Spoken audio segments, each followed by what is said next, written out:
নীতিমালা মেনে বেসরকারি বিশ্ববিদ্যালয়গুলোকে শিক্ষায় ইতিবাচক পরিবর্তন আনার আহ্বান জানিয়েছেন শিক্ষামন্ত্রী ডক্টর দীপু মনি। সকালে চট্টগ্রামে ইস্ট ডেল্টা ইউনিভার্সিটির প্রথম সমাবর্তন অনুষ্ঠানে তিনি আহ্বান জানান। বলেন, একজন আদর্শ মানুষ হিসেবে গড়তে হলে শিক্ষার পাশাপাশি নৈতিকতা, মানবিকতা এবং দেশপ্রেমে উদ্বুদ্ধ হতে হবে শিক্ষার্থীদের। তাই মাদক, সন্ত্রাস এবং জঙ্গিবাদ থেকে নিজেকে দূরে রাখার মাধ্যমে দেশের উন্নয়নে অংশীদার হবার আহ্বান জানান মন্ত্রী। অনুষ্ঠানে ইউজিসি চেয়ারম্যান বলেন, এখনকার অনেক বিশ্ববিদ্যালয়ে অতি বাণিজ্যের ফলে সার্টিফিকেট নির্ভর হয়ে গেছে শিক্ষা। এটি দূর করতে সবার সম্মিলিত প্রচেষ্টা দরকার বলে মত দেন তিনি। সমাবর্তনে বিভিন্ন বিভাগের 620 জন গ্র্যাজুয়েটসকে সনদ প্রদান করা হয়।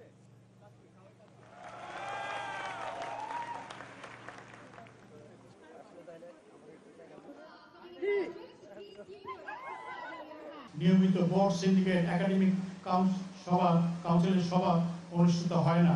সবাই সিটিং অ্যালাউন্সের পরিমাণ অবিশ্বাস্য, অর্থের বিনিময়ে গ্রেড পয়েন্ট বৃদ্ধি ইত্যাদি অভিযোগের সত্যতা পাওয়া যায় অনেক ক্ষেত্রে। এটি কিন্তু ক্ষতিগ্রস্ত হচ্ছে সম্ভাবনাময় খাতটি। বেসরকারি বিশ্ববিদ্যালয় আইন 2010 আছে, সেই আইনকে যথাযথভাবে মেনে নিয়ে বেসরকারি বিশ্ববিদ্যালয়গুলো সঠিকভাবে তাদের কার্যক্রম পরিচালনা করবেন এবং তার মাধ্যমে আমাদের শিক্ষা ক্ষেত্রে যে ব্যাপক পরিবর্তন সূচিত হচ্ছে সেখানে ইতিবাচক সব পরিবর্তন তারা নিয়ে আসবেন, এই কামনা করি।